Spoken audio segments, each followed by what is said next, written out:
야부송이라. 그런데 야보송이라 해야지. 야부송이라 그러면 안 맞아요. 네. 아비푸, 이름보, 야보송이라, 야보라 그래. 야부송이라 그러면 안 맞아요. 금으로 만든 부처님은 불도 노하고 화로를 건너가지 못하고, 나무로 만든 부처님은 불을 건네지 못하고, 이 도자는 법도 도자지만 물을 건네간다는 삼수변에 쓰는 도자하고 똑같아요. 진흙으로 만든 부처님은 물을 건네가지 못한다. 각기 삼불은 단점이 있다. 그런 얘기죠. 우리가 절에 가서 대웅절에 가면은 부처님을 금으로 줘서, 뭐 다 단청은 금단청을 하지만, 금으로 쇠로 만든 부처님도 있고, 나무로 조각한 부처님도 있고, 진흙으로 또 조각한 부처님도 있습니다. 그게 다 우리 신앙의 대사입니다. 부처님이 가신 뒤에 부처님 모습을 만들어가지고 어떤 신앙의 대상을 올려놓고 우리가 아침 저녁으로 예불을 드리고 하는데, 그런 부처님이 가신 뒤에 이 삼불이라는 것은 부처님의 그림자지 진짜 부처님은 아닙니다. 그런데 이 금불이든지 진흙으로 만든 부처님이든지 나무로 만든 부처님이 진짜 모습이 진짜라고 이게 집착하고 빠지면 이것도 병이라 그 말입니다. 그 병을 타파해 주기 위해서 금은 금대로, 금이 앞으로 들어가면 그냥 녹아버리잖아요. 나무로 만든 부처님도 그런 것이죠. 그러니까 진짜 우리 안에 들어있는 생불이 진짜 부처님이지, 이 탁자 위에 모시는 부처님은 부처님의 모습을 가짜백으로 임시로 이렇게 붙여놓은 건데, 여기에 큰 의미가 있는 것이 아니고, 가짜백의 부처님을 우리가 애경하고 신앙함으로 해서 속에 들어있는 부처님을 만나러 가는 어떤 통로와 그런 그 다리 역할을 해준다는데, 여기에 꽉 붙들려가지고 하면 안 된다 이 말이야. 또 미친년은 부처님이라 하니까 탑자오에 오는 부처님한테 입을 맞춰가지고 옛날 흥사일 때 부처님한테 뭐 구치베네가 막 발라주고 그랬더라니까. 그 우리보다 정신적으로 한 수 위 같아. 좋아도 그렇게 좋아해야지 부처님은. 그러니까 금불이든지 목불이든지 니불이든지 간에 다 부처님 모습이지만, 이미 모습으로 나타나고 모습으로 보여진 것은 뭐라 그럴까요? 단점이 있는 겁니다, 그건. 그런데 모습을 통해서 진짜 배기를 우리가 찾기 위해서 하나의 가교 통로인데, 그 어떤 통로와 다리에 집착해가지고 다리를 건너서 저쪽에 못 간다라고 하면은 그건 안 되는 것이죠. 그러니까 되게 부처님을 믿고 신앙하는 사람들이 이치를 깨닫지 못하고 모습에 의존하게 된다면 그건 큰 병이지요. 금으로 만든 부처님인들 그 원만할 수가 없지요. 불에다 집어넣으면 녹아버리는데, 다나 천연사같이 방이 추우니까 그냥 법당에 가서 그냥 겨울에 목불을 얻고 나와가지고 그냥 부엌에다 도끼로 패가지고 그냥 불을 막 떼가지고 뜨뜨더니 잠자는 그런 영감쟁이도 있고, 원주가 뭔가 그냥 부처님을 그냥 도끼로 패 제끼는데, 이제 그 금강경 내용을 여기에서는 야부스님이자 고일착해서 말씀을 하신 겁니다. 설이 이 삼불이 종래로 미면이게라. 금불, 목불, 이불이 삼불이 종래로 무너짐이 있는 것을 면치 못하는 것이니 다 아킬레스 건이 있다 그겁니다. 삼신도 또한 그러해서 법신, 보신, 화신, 그걸 삼신이라 그러지요. 법신은 본래 채자리고 보신은 수행하는 보살들에게 보이는 부처님의 어떤 원만한 모습이고, 화신은 깨닫지 못한 중생들을 위해서 천백각한 억화신을 나투는 모습인데, 법신은 이치적으로 이 얘기를 하지만 여기는 다양하게 법신, 보신, 화신을 상대적으로 금불, 목불, 리불에 배디치다 보니까 법신불도 기왕 정해진 삼신 속에 하나 들어있기 때문에 그것도 단점은 있다 그겁니다. 삼불이 종래로 무너짐이 있음을 면치 못하는 것이니 법신, 보신, 화신도 또한 그러해서 필경에 참된 모습이 아니다.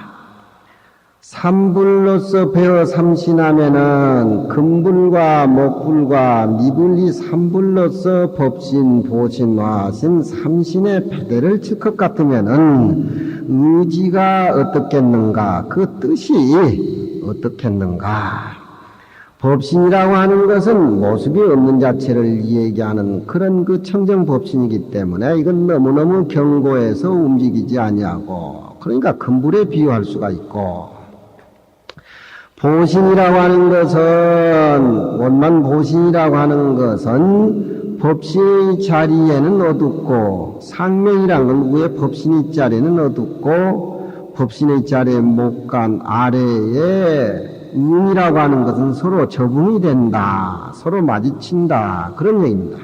수양을 많이 한 보살들을 위해서 보신불을 납둔다. 이게 화엄경에 나오는데 법신 자리는 보신불은 좀 어둡고 그런 성불 못한 보살들을 전부 적응을 해서 더 발심을 시켜서 결과의 바다에 더 매진게 해주는 것이 보신불이고 화신은 우리가 서가모니 부처님은 화신불이라 그러죠. 우리 중생이 구하는 바에 의해 가지고서 천백억 화신을 납둔다. 화신불은 곡진하게 우에 곡자는 곡진하게 중생의 기틀에 순종해서 맡게 하거든. 중생의 기틀에 따라서 맡게 한다. 부처님에게 기도를 한다든가 부처님한테 소원을 빈다든가 부처님을 대상으로 해서 모든 우리가 구함을 바라면 그 모습을 다 나타내 주지요. 화신불이 하거든. 금이라고 하는 것은 강에 분류하고 금불은 금이라고 하는 것은 너무 강해가지고서 부드럽지 못하고 나무 목불은 깎아지니까 능이 부드럽기도 하고 몽둥이로 변할 적에는 또 능이 강하기도 하고 또 진흙으로 만든 진흙은 부드럽고 강하지 아니함이니 이 금불, 목불, 리불, 삼불로서 또 삼신에 배딪히는 것이 그 뜻이 이와 같다. 같은 맥락을 지니고 있다. 그런 얘기입니다. 또 금의 기운은 위추지양이라 금의 기운이라고 하는 것은 가을을 선언함이라 오행의 금기운을 그 동서남북 할 적에 서방에 비유를 해요. 그래서 가을 바람이 부는 것을 금풍이라 그럽니다. 추풍을 금풍이라 그래요. 서방은 오행에 금을 의미하기 때문에 서쪽을 금풍이라 그래요. 그래서 추풍이나 금풍이나 같은 뜻입니다. 금의 기운은 가을에 서늘함과 같다. 서쪽 바람이 여름에 남쪽 바람이 불다가 가을에 서쪽 바람이 들어오죠. 그 질이 그의 바탕이 땅에 있음즉석은 땅속에서 철을 파기 때문에 확연히 그 경고하는 것이니 이것은 본바탕의 철을 얘기하는 것이고 나무라고 하는 것은 봄에 따뜻한 것이 되는 것인지라 나무는 오행의 금목수와 토할 적에 오행의 동서남북할 때 동쪽에 해당됩니다. 아침에 해가 뜨고 아침에 해가 뜸으로 해가지고서 일과가 시작이 되지요. 그래서 동쪽은 왕성한 뜻을 가지고 있고 풀이 자라고 나무가 자라고 그래서 동쪽은 말하자면은 나무목에 해당이 됩니다. 우리가 아침에 종을 28번을 치는 거하고 저녁에 대종을 36번 치는 것이 다 까닭이 있습니다. 28번을 치는 것은 이제 아침에 대종을 28번을 치는데 절에 가면 다 대종소리를 들었죠. 아침에 28번을 치는 것은 주액 5형의 동방을 의미해가지고 목닥도 치면은 밑에서 쭉 올립니다. 쭉쭉쭉쭉쭉 올려요. 그럼 동쪽을 의미하고 동쪽은 만물을 희생시켜주고 만물을 성장시켜주는 과정을 얘기했답니다. 아침에 스님네들 절에 가서 목탁 서면 쭉 올립니다. 동방을 의미해요. 해가 뜨는 것은. 그리고 이제 저녁 고향으로 예불할 적에는 종을 땅땅하게 내려요. 해가 서쪽으로 진다는 겁니다. 그래서 그 서방에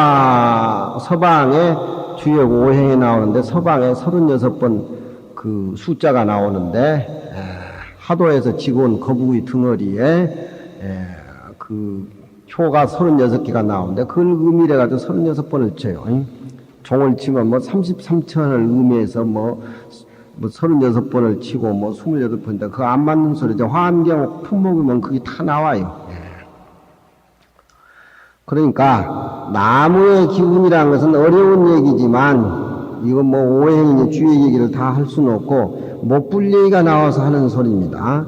나무의 기운은 따뜻한 춘회 봄에 따뜻함이 되는지라 그 기질이 땅에 있은즉 파릇파릇해가지고 창현해서 그 푸른 것이니 이것은 쓰임새에 있는 현실적인 용자의 의미 뜻이 있고 또 톱을 얘기할 적에 닙을 톤즉 사계절에 왕성해서 사계절이라면 추납추동 흙에 없는 데가 없죠.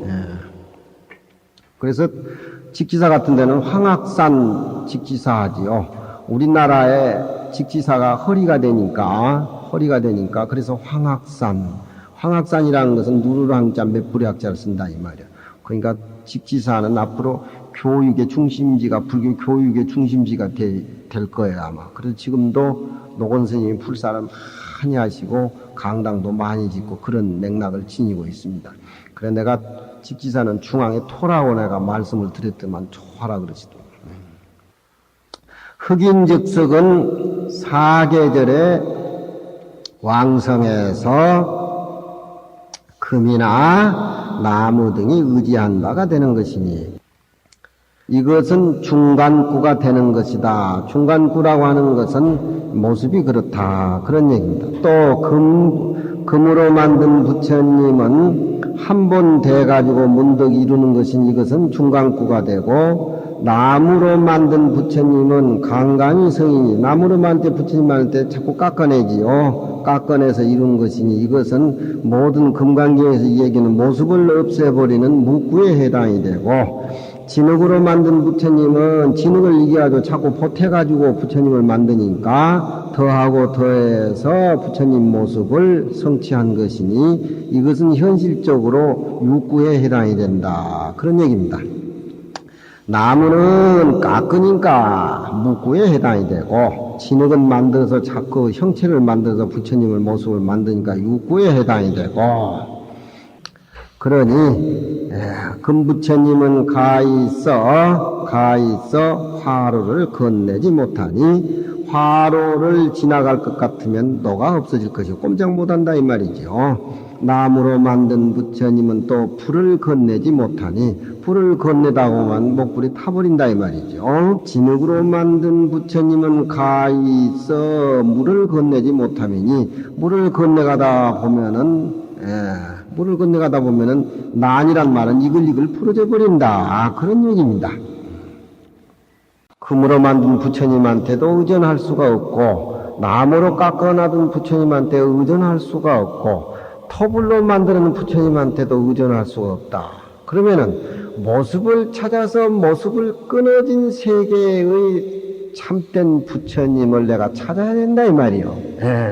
모습이라고 하는 건 덧없는 건데 모습에 무슨 진짜 이 참불이 있는 것이냐 그게 집착해서 빠지게 된다라고 하면은 모습에 머물러 있기 때문에 진짜 부처님을 배울 수가 없다. 그러니까 모습으로 나타내는 것은 아무리 금불이든지 목불이든지 니불이든지 다 부처님이지만 그 모습 속 안에 참된 부처님의 모습을 우리가 봐야 된다. 그런 얘기죠.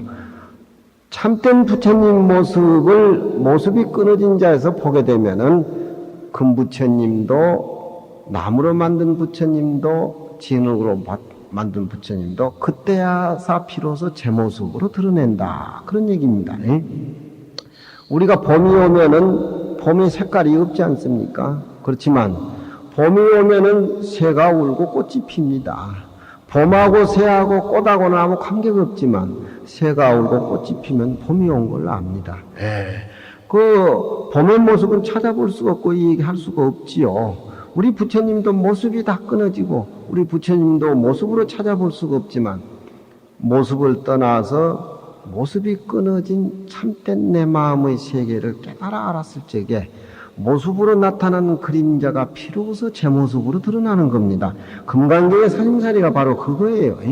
모습이 없고 끊어지니까 아무것도 없고 정면이다 그렇게 생각해서는 안 됩니다. 모습이 끊어진 자리에서 쓰는 그 마음은 참으로 자비한 마음이고 참으로 공경한 마음이다. 모습으로서 마음을 낸다고 하는 것은 첫째에 걸려가지고 분별된 마음이며 조각된 마음이다. 금강경은 지금 그 공부를 우리가 하고 있습니다. 그러니 아무리 금으로 만든 부처님이 좋다 하더라도 금으로 만든 부처님은 단점이 있다. 불에 갖다 집어넣으면 녹아버리는데 녹아버릴 때 그 허전함을 어떻게 메꿀 거냐 이 말이에요. 제 말 이해하겠어요? 물을 건넬 것 같으면은 난각거 문드러져서 버려니 이것인즉 삼구가 낱낱이 실다운 것이 아니미니. 그렇죠. 중간구, 육구, 묵구가 다 허물이 붙게 된다. 그러니 여기에 2차로 이실자는 금강경 내용으로서 능히 신심을 내서 약견재상 비상직견이면 직견열애라. 그게 진정한 모습을 떠나서 참된 모습을 봐가지고 그걸로서 실담을 삼아서 머무름이 없는 마음자리에 머물러서 모습이 끊어진 부처님의 세계를 본다고 하는 것으로서 실다운 이치 금강경 마음을 삼으라 그런 얘기죠. 이것으로서 실담을 삼는 자라고 하는 것은 이 삼구밖에 참으로 참된 일구로서 실다운 실법을 삼으라는 그런 얘기다. 또 거기에 빠져서 안 되지요. 중생은 이 말하면 이 말에 빠지고 저 말하면 저 말에 빠지고 말만 하면 저기 빠지고 저기 빠지니까 차라리 침묵하고 싶다. 공자님이 그런 얘기를 하죠. 말을 하고 싶질 않다. 그러니 또한 근불은 모름지기 화루를 건너가지 말 것이요. 목불은 또한 불을 건너가지 말 것이요. 진흙으로 만든 부처님은 모름지기 물을 건너가지 말 것이니 이것인즉 삼구가 목불은 나무로 만들고 깎으니까 묶고 진흙은 자꾸 보태가지고 모습을 만드니까 모습이 있는 거니까 육구고 금은 이제 중독구가 되는 거죠. 이불은 진흙 부처님은 모름지기 물을 건네가지 말지니 물만 만나면 꼼짝을 못하니까 이것이 삼구가 낱낱이다. 총이 불동착이니라. 움직일 수 없는 것이다. 모순이 붙어있다. 단점이 붙어있다. 그러니 단점이 붙어있는 그 자리에 모습을 보고 모습에 집착해가지고 그게 우리가 놀아나서는 안 된다 이 말이요. 그러니 모습이 어떻든 간에 마음만 읽으면 거기서 답이 나오는 겁니다. 모습에 갖고 따라가니까 서로 자꾸 말이 많아지고 모습으로 해석을 하려니까 자꾸 분별심이 생기고 분별심이 생기다 보니까 시비가 벌어지고 시비가 벌어지다 보니까 그게 꼼짝달싹 못하고 그게 꼼짝달싹 못하고 살다가 가는 것이 중생세계입니다. 이러한즉 이런 답을 우리가 얻어낼 것 같으면은 육구에도 진흙으로 만든 부처님께 예배를 올려도 단단적적하고 단단적정이라면 이치가 훤히 드러난다 이 말입니다. 진흙으로 만든 부처님한테 예배를 드려도 참된 모습 우리가 볼 수가 있고, 못나면 못난 대로, 잘나면 잘난 대로 그 안에 들어있는 제 모습을 봐야지 팔려다니면 안 된다, 그런 얘기입니다. 그러니까 이러한 즉 육구는 진흙으로 만든 부처님이지요. 진흙은 뭉쳐가지고 모습을 만들어내니까 불교의 특수한 선구로서 있을 유자 육구라고 이렇게 이름을 붙인 겁니다. 육구에도 단단적적하고, 단단적적이란 말은 모든 거치장스러운 것이 다 제거돼 버리고 알통의 본 모습이 아주 쏠쏠하게 쫀쫀하게 타오른다, 그 얘기입니다.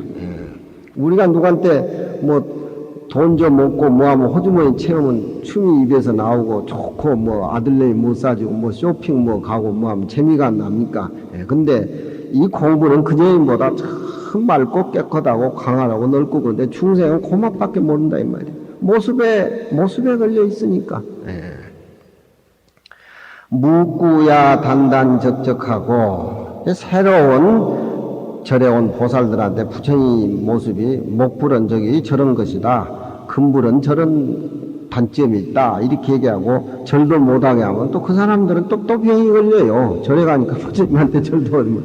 이건 어느 정도 우리가 마음의 세계를 알고 불법을 안해서 이런 대화가 되는 것이지, 그러니까 우리는 벌써 이 금강경을 듣는데 그동안 물이 많이 들었으니까 이런 소리가 이해가 되지요. 그렇죠? 이제 예수교쟁이라든가 이번에 뭐 집단 자살 사건도 그 사람들이 하느님을 모습으로 보니까 그런 거예요. 모습으로 보니까 그거 잘못된 거예요. 바이블도 잘못 해석한 거예요. 이런 모습을 우리가 봤을 적에 육구, 진흙으로 만든 부처님 속에도 참모습을 찾아볼 수가 있고, 진짜 모습을 보지 않고 그림자만 봐도 그림자 속에서 참모습을 볼 수가 있다, 그런 얘기입니다. 꼭 가르쳐 줘야 되는가? 아이 금방 해가 있더만 해가 어디로 도망갔어? 이거 부채를 이렇게 떡 보인다 이 말이에요. 말로 하면은 허물이 붙어서 안 돼. 해라고 하는 것이 둥근 거 아닙니까? 서쪽을 가리키면서 부채를 올린다 이 말이에요. 아, 그건 서산에 넘어갔다.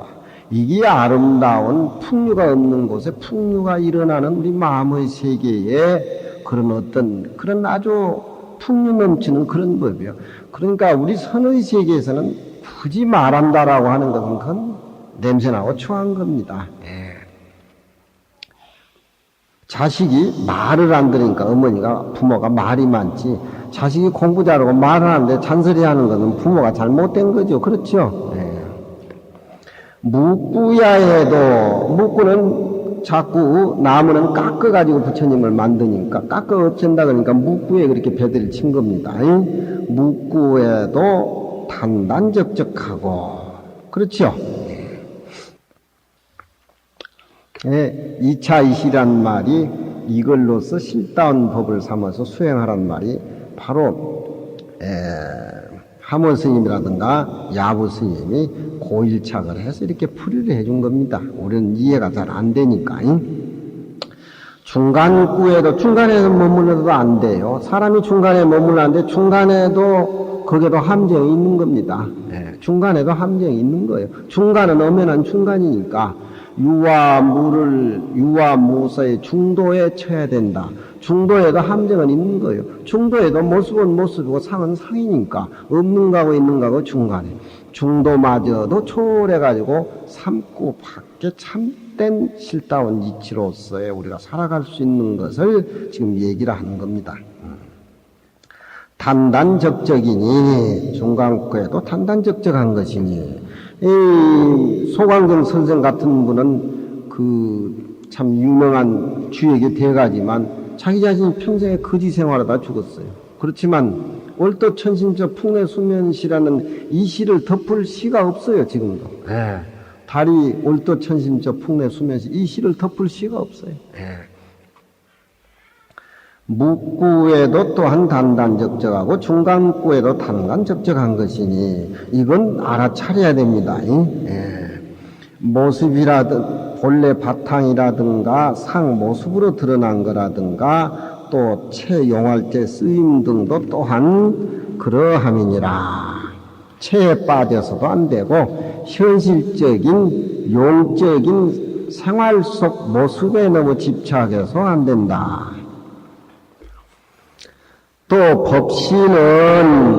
법신자리는 삼불할 적에 법신보신할 적에 또 법신자리는 그건 현실적으로 모습이 끊어진 자리니까 필경에 공하고 적한 자리로서 이 서진이, 서지란 말은 깃들 서자 머무를 짓자, 그게 필경공적으로서 그게 머무른 것이 되는 것이니, 하성지 가문이며 무슨 법신의 자리에 무슨 소리를 가히 들을 수가 있으며 무슨 모습으로 그 자리를 가히 볼 수가 있겠으리요.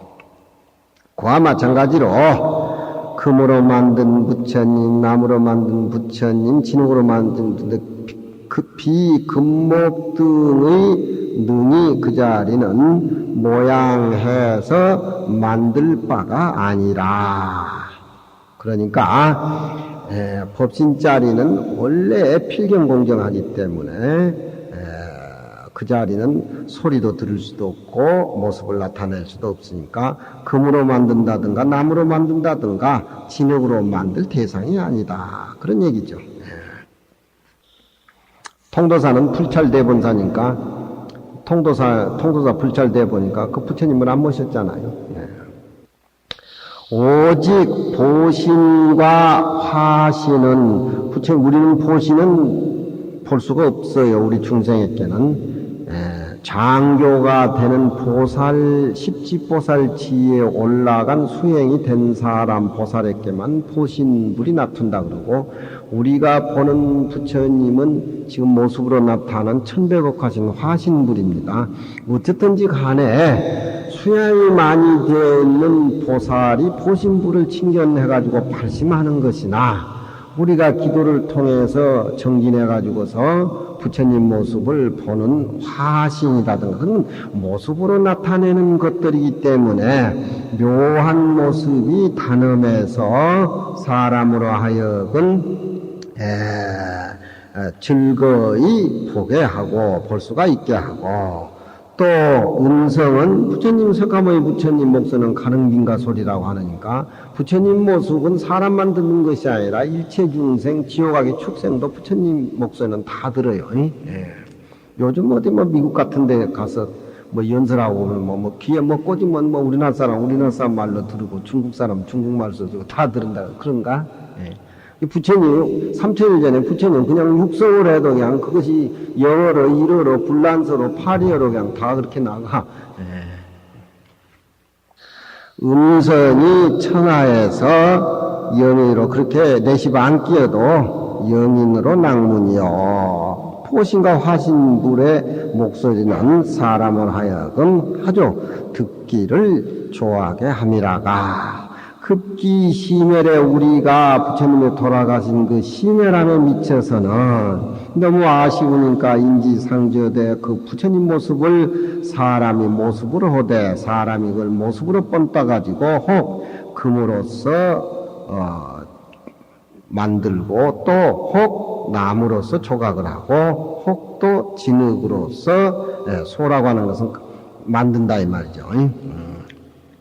이러한즉 현전에 금으로 만든 부처님과 목불이불이 다 보신 화신 가운데를 쫓아서 나온 유래가 되는 것이다. 그렇지요? 우리가 눈으로 보여지는 것들이기 때문에. 그렇지만 이 삼불이 화로도 건너갈 수가 없고 불도 건너갈 수 없고 물도 건너가도 없으니까 이것이야말로 보신화신은 실다운 것이 아니라는 것을 명명 밝힌 것이다. 가의를 해보면은 스님들한테서도 가의를 해보면 알아듣는 분들이 몇 안 돼요. 스님네도 세계도 그래요. 가의를 청암자 성가대에 가서 한 13일을 했는데 노를 주까지해서 해달라고 해서 해주는데 한 3분지 그는 5분지 4는 못 들어. 그러니까 늙은 내 얼굴만 모두 쳐다보고 강의를 하루에 4시간, 5시간 하는데 책을 보고 귀로 들으라 그러니까 내 얼굴만 쳐다보더라고. 그게 부끄러워가지고 내가 강의 못 하겠다고 책을 보라. 그래도 내 얼굴만 쳐다보더라고. 못나는 얼굴만. 예, 해보면 알아듣는 분은 한둘이 뿐이에요. 그렇지만 이런 얘기들은 마음의 세계를 지금 금강경의 얘기로 어떻게 마음을 쓰고 어떻게 세상을 차별적인 세계에 대치를 해가면서 내 마음이 흔들리지 않게 하기 위한 이런 금강경 얘기들은 어떤 문자에 해석하는 것보다 내용에 진리가 들어있기 때문에 우리가 우리 가정만 이롭게 할 뿐만 아니라 이 얘기는 모든 사람들이 다 함께 깨닫고 공부하고 성불을 할 때까지 이게 숙제니까 그렇게 귀담아 들으셔야 돼요. 책을 안 보고 또 내 얼굴만 쳐다보고 앉아서 우리 보안성도 그러네. 몇 번 들어서 그러는가 금강경을. 예, 부처님을 모습으로 보지 말아라. 모습이 아닌 부처님을 제대로 봤을 적에 있는 모습이라고 하는 것은 하나의 참모습의 모든 것이다. 그런 것이죠. 그럼 그렇게 된다면은 풀 위에 100가지 풀 잎새의 아침 이슬이 맺혀 있는 것도 그것도 내 마음이고 부처님 마음이고 조사의 뜻이고 바람이 나무가지를 스쳐갈 때 나무가 흘러진다든가 저 맑은 물가에 달이 비치는 그 모습은 바로 내 모습의 참모습이고 전부 도인들, 열반송, 조사송들이 거의 거기에 준하고 있습니다. 깨달은 분들이. 밖의 모습하고 안의 내 모습이 둘이 아니라는 거죠. 밖의 것이 전부 긍정적으로 내 마음의 자리라 한 것을 확실하게 보고 깨달았을 때 바로 그것이 부처님 모습인 겁니다. 그래서 우리 불교를 믿고 금강경 공부하는 우리 입장에서는 모든 것을 다 긍정적으로 받아들여야 돼요. 그래야 장엄이 되고 쌓아가고 늘픈 수가 있는 것이지 요즘 막 정치하는 사람들은 모든 것을 다 부정적으로 넣어놓은 나라도 없고 국민도 없는 것이죠. 우리나라 사람은 왜 그런지 모르겠어요.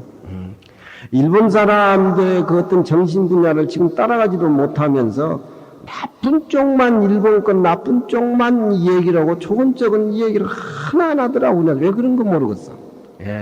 일본 사람한테 배울 점이 많아요. 우리나라보다 더 많아요. 우리 불자는 모든 걸 다 긍정적으로. 저놈이 살인을 한 놈이라도 긍정적으로 봐주고, 도둑질 한 놈이라도 긍정적으로 봐주고, 모든 것을 긍정적으로 봐주고, 그랬을 적에 모든 부정적인 거, 모든 악은 긍정적으로 본 사람들은 다 녹아내린 겁니다. 원래 선악이 없어요. 우리 금강경에서 볼 때 선악이 없어요. 선악은 지가 구분지어서 만들어낸 선악이지 선악이 없는 겁니다. 청정은 그 자리만 있는 것이 그렇죠. 하늘에 구름이 끼고 비가 내린다 해가지고 맑고 청정한 하늘이 없어지는 거 아니잖아요. 그건 일시 끼었다가 어떤 바다에 파도가 치니까 벅금이 일어나가지고 웅성거리다가 본 모습으로 돌아가면 조용하지 않습니까? 근데 세상 사람들은 본 모습을 망각하고 부풀어진 모습에만 따라다닌다 보니까 그게 이제 분별심이 생기는 거죠. 절집안에 와서도 부처님을 믿어 이렇게 잘 믿어라 그 얘기요. 금불 목불 이불에 쏙다가는 살림살이 망친다 그런 얘기요. 제 말 알아듣겠죠? 못 알아들어도 알아들으신다고 해야지 뭐. 이러한즉 현전의 금불이나 목불이 이불이 다 모습으로 보여진 보신 화신 중으로 쫓아서 왔다. 이런 것은 다 단점이 있기 마련이다. 부도로 불도와 불도수는 보신화하시는 실법이 아니란 것을 밝혔다. 삼불형이가 총부진하니 이 법신을 또 이제 삼신 중에 법신을 삼불, 금불, 목불, 이불에 이렇게 비유를 했지만 이 법신을 좀 다양하게 여러 가지 각도로 비유를 해서 보다 보니까 이렇게 배들을 친 겁니다. 삼불, 금불, 목불, 토불, 삼불형이가 총이 다 참된 모습이 아님이니 안중동자요 면전이니라. 눈 가운데에 눈동자요 내 얼굴 앞에 사람이다. 눈 가운데 눈동자는 누구나 다 있는 게 마련이고 내 얼굴 앞에 사람들은 다 누구나 보고 확인한 것들이다. 그런 얘기입니다. 눈 가운데 눈동자라고 하는 것은 누구나 다 가지고 있고 누구나 다 보고 다 평범한 것들은 특별한 게 없어요. 여기도 앉아있는 사람도 다 눈 있으면 눈동자가 있기 마련이고 내 얼굴 앞에 사람들이 다 뭐. 불법이라고 하는 것을 특별하게 생각해가지고 특별한 쪽으로 또 삼불밖에 진짜 부처님 있다는 게 또 거기에 또 쏠쏠하게 빠진다면 현실을 무시하고 그러니까 그렇게 생각하지 말라. 또 병이 붙기 때문에. 그러니까 평범한 거다. 평범한 거예요. 부처님 모습이라고 별게 있느냐? 부처님은 행으로 눈이 두 개고 코는 밑으로 상코까지 쑥 나왔고 우리 코도 이렇게 콧구멍이 두 개고 눈도 두 개고 평범하게 생각하라. 그런 얘기입니다. 그냥 굉장하면 그냥 굉장하다고 탄성을 올리고 그냥 그렇지 않다면 얼굴에 예면하고 그런 건데 불교는 그런 것이 아니야. 지극히 평범하고 지극히 타당한 거고 현실을 무시해서도 안 되고 현실을 떠나서도 안 되고 마치 그것은 우리 눈 가운데 눈동자와 같고 평범한 거다 이 말이야. 면전의 사람들이라 모습이다 이 말이야. 그렇지만 눈의 눈동자라든가 내 얼굴 앞에 사람의 모습을 그 평범한 속에서 그냥 그렇게 넘어가면 안 된다. 그 가운데에 요자를 우리는 찾아야 된다. 그런 얘기죠. 이 평범한 속에는 그런 어떤 내 마음의 진리, 살림살이가 거기에 있기 때문에 그 속에서 참모습을 찾아내라. 그런 얘기입니다. 우리는 내 몸 가운데에 연꽃이 피어있고 내 마음에 진리가 있는데 너무 다 평범하다 해가지고 평범하게 넘어가 버리면 의미가 없는 겁니다. 우리가 입고 있는 옷 가운데 부처님의 생불이 계시다는 것을 알아야 된다. 그런 님, 또 평범하다 하니까 또 평범한 쪽으로 또 빠져가지고 또 고양고양 한다면 그게 안 된다 이 말이야. 만일 내 집 가운데 보배가 있다는 것을 믿어야 할 것 같으면은 새가 우는 것과 산에 꽃이 피는 것이 한 모습의 봄이다. 그런 얘기입니다. 그대로 앉아있는 금강경에 이렇게 앉아있는 우리 모습들이 바로 부처님의 참모습이다. 소봉의 모습이 나무 소봉불이다. 그런 얘기죠. 나무 소봉불. 좋아가지고 아주 미소를 짓는다, 우리 처사님. 저번에 왜 빠지셨어? 사실 날짜가 얼마 안 남았으니까 금강경 공부라도 하셔야지. 연세 많아가지고 잔소리 듣는 게 좋은 겁니다. 죽기 전에 이제 시간이 없으니까 다른 사람은 다 자고 공부를 해야 되겠다고 해가지고 남은 다 자는데 촛불 켜고 졸면서 공부하는 걸 병촉 공부라 그래. 촛불 잡고 공부한다고. 다른 사람 다 잤네.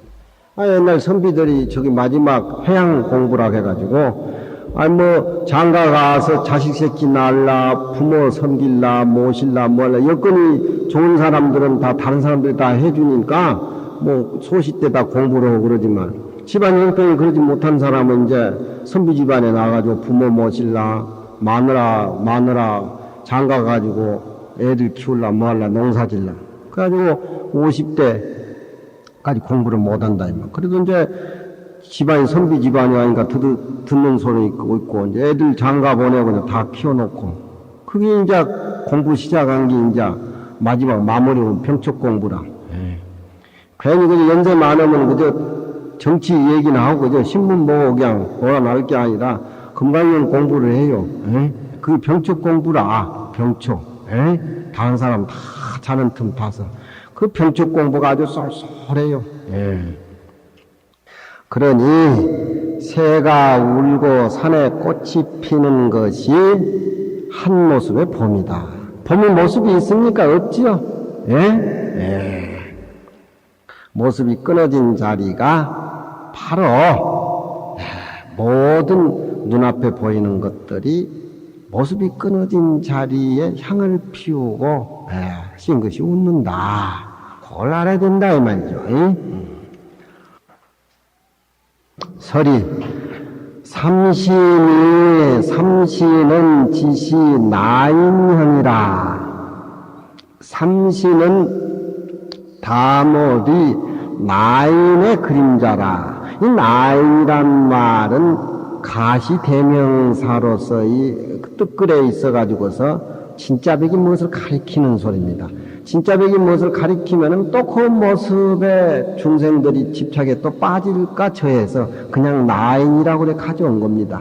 그러니까 나인이란 말은 굳이 앞에서 이 얘기하면 법신자리라고도 얘기할 수가 있고, 나인이라는 말은 상구밖에 일구 소리라고 얘기할 수가 있고, 유에도 걸리지 않고 무에도 걸리지 않고 중간에도 걸리지 않는 그 초월한 모습을 나인으로 갖다 이름을 붙인 겁니다. 삼시는 다모디 나인의 그림자라. 올해의 그 진리의 본체 자체를 깨달아 올 것 같으면은 그림자가 불시타라. 이 다른 물건이 아니라 봄에 꽃이 피고 새가 우는 것이 바로 봄 색깔이다. 그런 얘기입니다. 삼구종 일구래 하니 또한 삼구가 다모, 그 삼구라고 하는 것도 육구묵구 중도지요. 그 삼구가 다모 또 진짜백이 나인 일구로 쫓아서 왔으니까 일구 나인 그 살림살이를 딱 깨달음에 삼직은 하나로 돌아간다. 하나가 셋이 되고 셋이 하나가 되고 나중에는 하나와 셋도 없어져 버린다. 하나와 셋도 없어질 적에 밝고 밝은 백초의 풀잎에 맺힌 이슬들이 다 조사의 모습이고 다 부처님의 모습이다. 그런 얘기입니다. 깨달음의 한직샘이로다. 또한 도심과 화시는 비진이라 온전히 그림자인지라. 그 진짜배기를 진의 자리를 진을 만일 깨달아 오면은 그림자가 다른 모습이 아니여 내나 그림자도 그 모습이다. 그런 얘기입니다. 그림자라고 얘기하고 진짜배기라고 얘기하니까 그림자 따로 있고 진짜배기 따로 있는 것 같이 착각을 하는데 진짜배기와 그림자는 둘이 아니다. 그런 얘기죠. 그러니까 그림자 속에서 참모습을 찾았을 적에 그림자는 바로 참모습의 모습이다. 어느 하나가 내비릴 게 없다. 그 불교에는 불사문 중에는 불사일법이라고 우리 부처님 문 가운데는 84,000 모습이 다 우리 부처님의 모습이기 때문에 하나도 버릴 게 없다.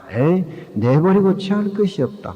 그대로 원룡하고 그대로 화려히 통해져 있는 모습인 겁니다. 규봉 둘째는 선우의 소섭으로 성취신덕이라.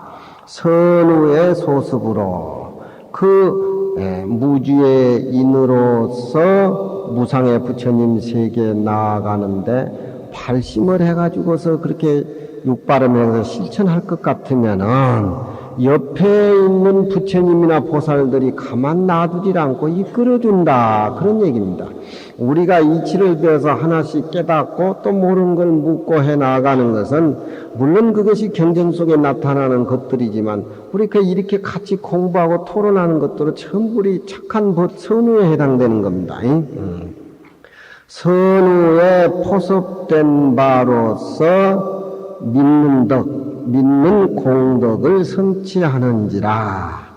그 가운데에 선우 소섭 성취 신덕을 밝혔는데 그 가운데 또 과목이 2개 나오니 이 과목은 저 앞에 과목에서 삐져진 과목들입니다. 능히 믿음의 소위를 밝혔고 그 가운데 문에 들으니 첫째는 선우를 내가 잘 모셔가지고서 믿음의 싹을 적집하는 거고 그렇게 해나가는 공부 과정에 착한 벗들이 날 버리지를 않고 포섭을 해가지고서 나는 또 공부가 일치월장이 돼가지고 어떤 믿음의 공덕을 성취를 한다. 이 과목에 또한 둘이니 첫째는 섭수라고 하는 것은 부처님이 섭이라는 건 포섭해서 수라고 하는 것은 모든 것을 다 가르쳐 준다. 그런 얘기입니다. 수라고 하는 것이 준다, 받을 숫자만 뜻이 있는 게 아니라 줄 숫자 뜻도 있어요. 줄 숫자. 그러니까 이 섭수란 말은 부처님이 그런 중생을 어여삐 여겨가지고서 똑바른 믿음으로 똑바른 공부를 해나갔을 적에 부처님이 섭수를 해서 득보가야 복을 얻어가지고서 복덕의 문에 누구나 다 나아갈 수 있는 것을 명명 밝혀주셨다. 우리는 이 순간에 머물러서는 안 됩니다. 금강경을 들으면은 자꾸 보시바라미를 하고 자꾸 원력을 세우고 자꾸 정진을 해야 복덕의 문도 열리고 모든 주위 사람들에게 내끼치는 그 광명의 빛이 비춰주도록 그렇게 노력을 해야 되죠. 수보리야 이렇게 공부한 사람은 열애가 실지실견 다 알고 다 본다. 지와 견이라고 하는 것은 부처님이 이런 사람을 다 훤히 알고 섭수해 준다. 그런 얘기입니다. 나쁜 짓거리 하면 그건 또 망할 보만 받는 것이죠. 시제 중생의 이 모든 중생이 이와 같이 공부를 해나가면은 한량이 없는 복과 덕을 얻을 수가 있나니라. 그러니까 이렇게 발심해서 공덕을 해나가는 중생에게는 내가 다 그 사람의 중생의 살림사를 다 봐주고 행여 말세라고 해가지고서 이 깊은 인연법이 너무 어렵다고 냉큼 퇴굴해서는 안 된다. 조금만 이해를 하고 또 뜻을 어지간히 알게 된다면은 그 원력대로 원력을 세워서 인을 심을 것 같으면은 이런 마음을 가진 사람은 내가 죽은 지 2500년 뒤, 30년 뒤 말세라도 다 내가 안다. 다 본다. 이런 사람은 이런 상태로서 무량한 복덕을 얻을 수가 있다. 재불소진이 지증 차법이시니 모든 부처님의 증득한 바가 다 못 이 반야 바라밀법을 증득하셨으며 부처님은 먼저 깨달은 분이다 이 말이요.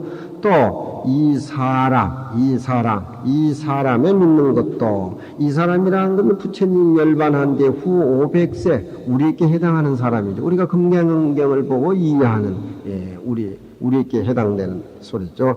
이 사람들이 금강경 얘기를 지금 듣고 믿는 것도 또한 이 법을 신하는 것이니 부처님도 이 법을 신해서 반야바람이나 성불을 했고 또 후 500세 너희들 말세 중생들도 이 법을 또 믿어가지고서 또 신앙을 하는 것이니까 시인은 믿음이라고 하는 것은 유숙훈이라 숙세의 훈습을 말미하는지라. 과거 전생부터 숙이란 말은 과거, 또 숙이란 말은 먼 지난 날에 어렸을 적에, 그러니까 이 숙이란 말은 과거란 말도 뜻이 되고 지난 날, 앞의 날도 해석이 됩니다.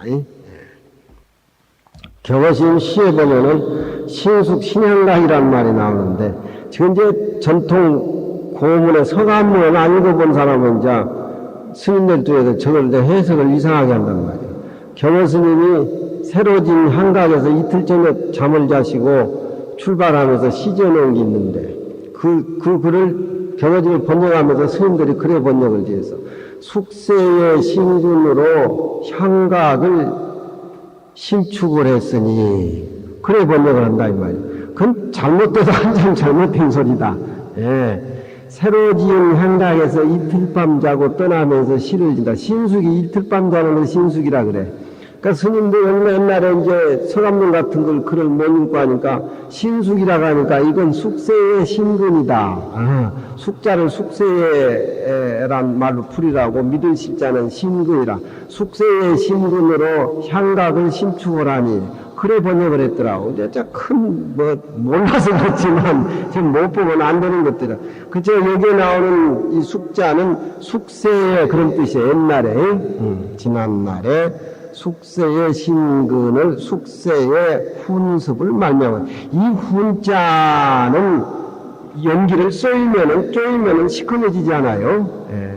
우리가 옛날에는 한 50년도에 그 요즘 목발 쓰지만 옛날에 50년도 그 후반에는 철발을 썼어요.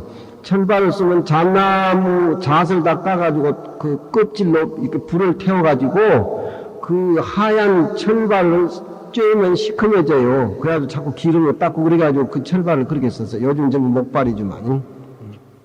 그러니까 신숙이란 말은 새로 지은 향각에서 이틀 저녁 자고 내가 출발하면서 시를 짓는다. 이렇게 해석을 해야 되는데 숙세의 신금으로 향각을 신축을 하니 경스님 어디 뭐 가서 절 지었다는 소리 같지. 그렇게 해야 잘 안 된단 말이야. 저런 소리는. 예. 여기에도 이제 신숙이 나오니까 이제 신숙 신향각이니까 금강경에 나오는 신숙 신향각이다. 숙세의 신금으로 향각을 짓는다. 그래 불을 그래 해놓는다. 안 되는 소리다. 부처님도 이 법을 증득했고 또 우리 후백세에 믿는 바도 금강경 내용을 들어서 이 법을 믿었으니까 믿음이라고 하는 것은 숙세의 훈습을 말미암은지라 불신부인이요 이 싹시 없지 아니하며 싹을 심어야 싹만 심어놓고 하면 또 싹이 트면은 가만 놔두면 안 되지요. 물도 주고 햇빛도 쬐고 바람도 쐬야지. 우리가 인연을 심었으면은 그것이 결과 바다에까지 많이 노력을 해야지요.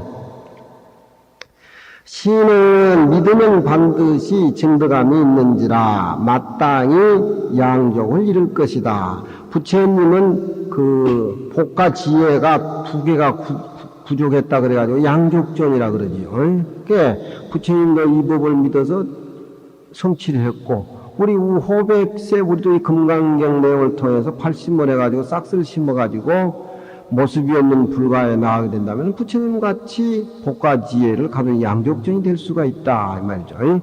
귀불양족전 하죠. 귀불양족전, 기법, 이욕전, 기승중중전. 공부는 우리가 아주 정갈하게 하셔야 돼요. 무착이 이르되 무착보살이 이르되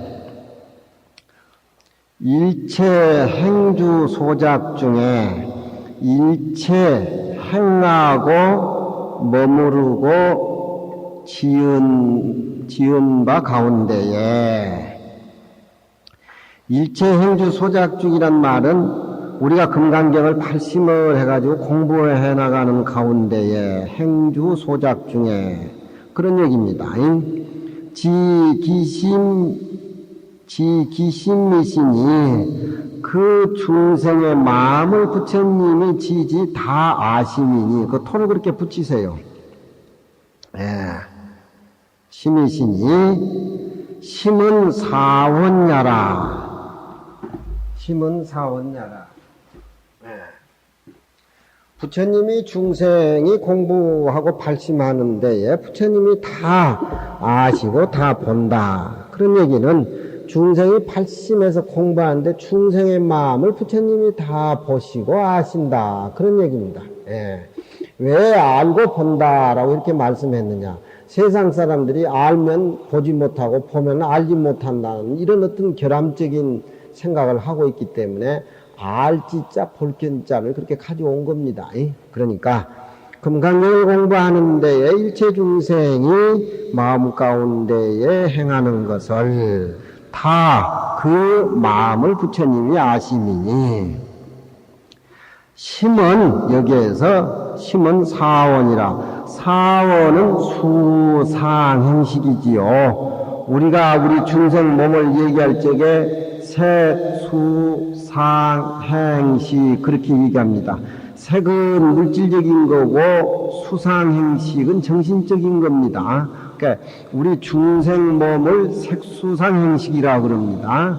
그러면은 색은 물질적인 것이고 우리 4대 물질적인 것이고 수상행식 무슨 물건을 봤을 때 받아들여 가지고 상상을 하고 또 행이라고 하는 것은 직접 마음으로 이렇게 분별을 행해 가지고 식이란 말은 종합적인 인식의 어떤 결과를 내는 것이 우리의 수상행식이기 때문에 그 마음을 아시미니 마음은 사원이고 또 견기의지시니 부처님은 중생이 의지에서 머무르는 것을 다 본다. 다 보는 것이니 즉 색신야라. 그것도 그렇게 토를 붙이면 돼요.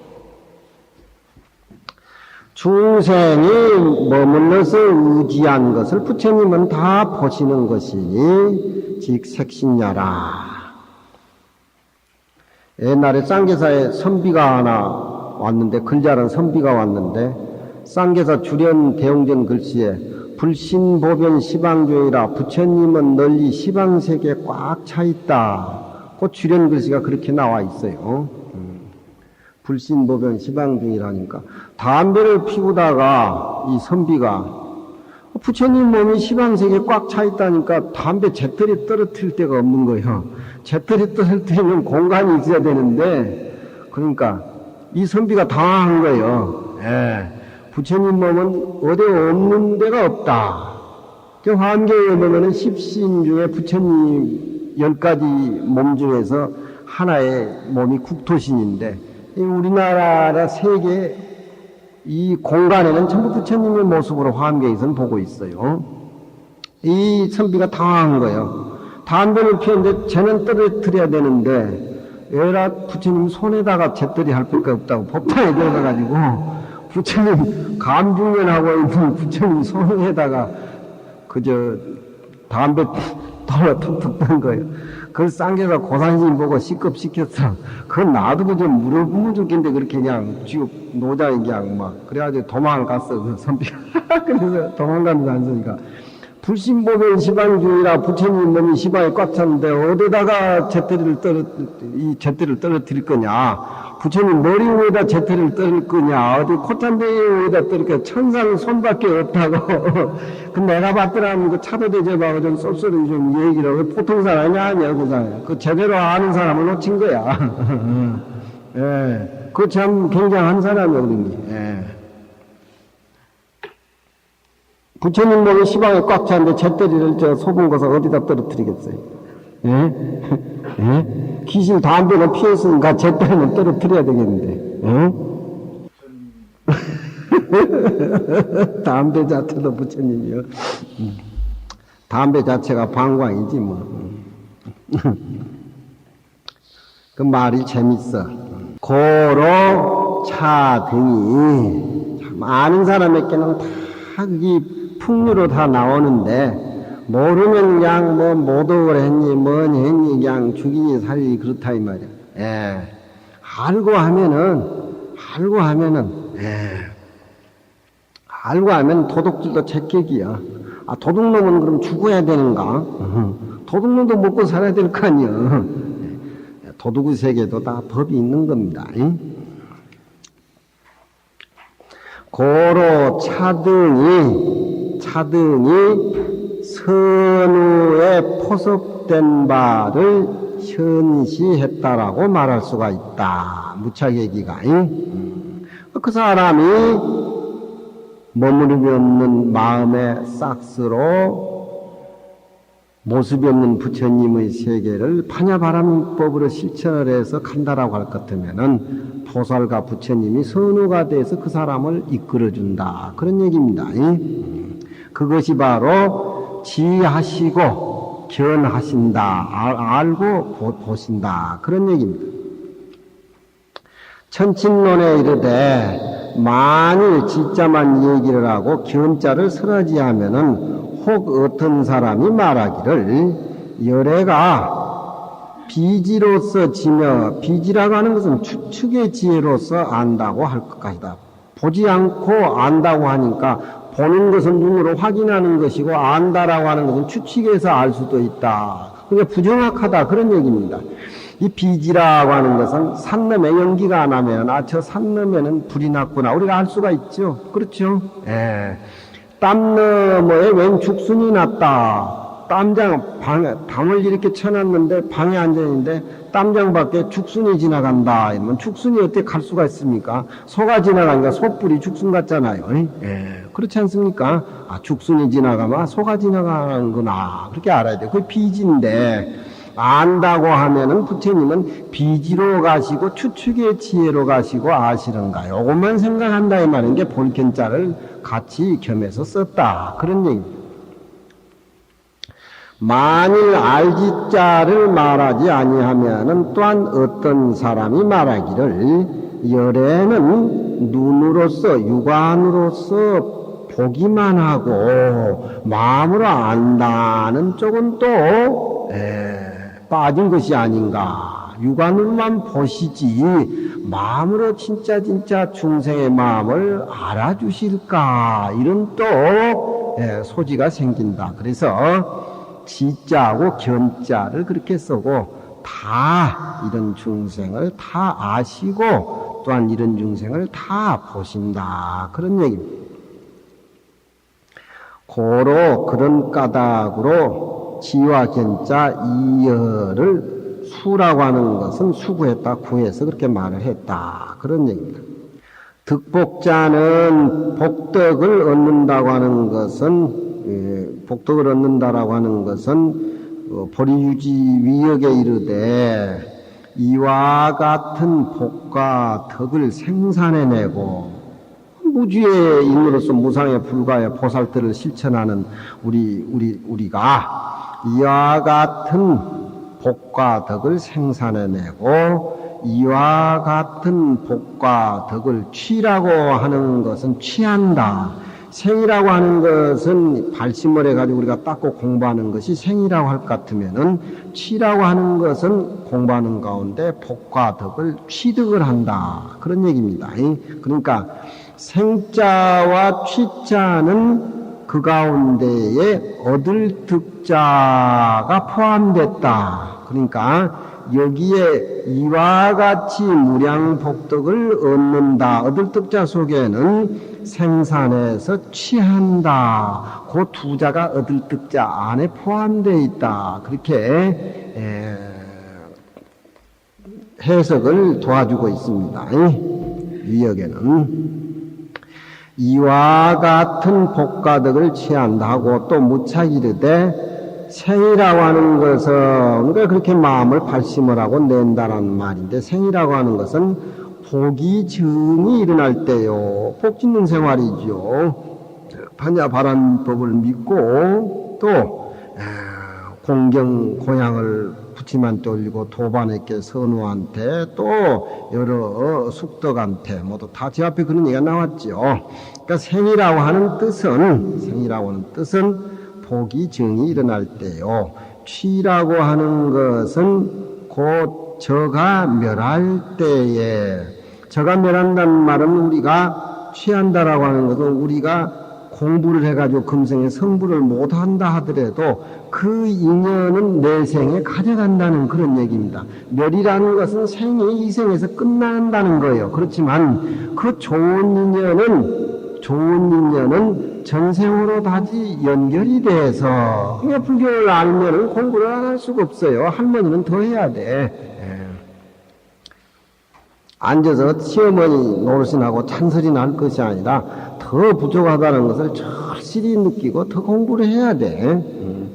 취라고 하는 것은 고처가 멸할 때에 섭지종자라 금생에서 공부하고 훈습하고 쌓은 그 보리종자를 포섭해서 지니고 가거늘 차운득이라고 하는 것은 생과 치 말을 안 하고 얻을 득자로 대치한 것은 생과 치 두 자가 얻을 득자를 떠나지 아니한 것이니 득지 일자에는 생과 치를 함께 포섭된 글자 내용으로 봐야 된다. 그런 얘기입니다. 우리가 생각해 볼 적에 복과 덕이라고 하는 것은 남한테 많이 베풀어주고 또 내가 가진 것이 많으니까 남한테 많이 베풀어주고 또 공부를 해가지고 그 마음속에서 우러나가지고 외형적으로 다른 사람께 덕을 입힌 것도 세속적으로 복과 덕이라고 하겠지만 이 금강경 내용의 복과 덕이라고 하는 것은 무주의 인으로 무상의 불과를 이루는 그 과정에서 얻어지는 복과 덕 그런 얘기죠. 예, 출세간의 복과 덕 세속적인 복과 덕이 아니라 출세간의 복과 덕 득지 일차의 생치 구섭이라 하니라 생가치가 함께 포섭됐다 하니라 그게 음미를 하시고 공부를 하셔야 돼요. 예, 금강경. 예. 그런데 내가 공부하는 것은 실천을 하면서 옆에 사람들에게 가르쳐주고 또 그 깨달음이라든가 공부하는 그 즐거움을 옆에 사람하고 같이 나눠 갖는 것 그것도 법고양이고 또 공경고양이고 그러니까 자식은 어머니한테 가르쳐주고 어머니는 자식. 우리 설보살님은 아들하고 아주 도반이 딱 됐어. 완전히. 예. 어머니 가르쳐주고 자식 가르쳐주고. 예. 우리 총장 어르신은 왜 안 나오죠? 많이 바쁘신가 왜 가을이라서? 예? 예. 들어줘서 감사합니다.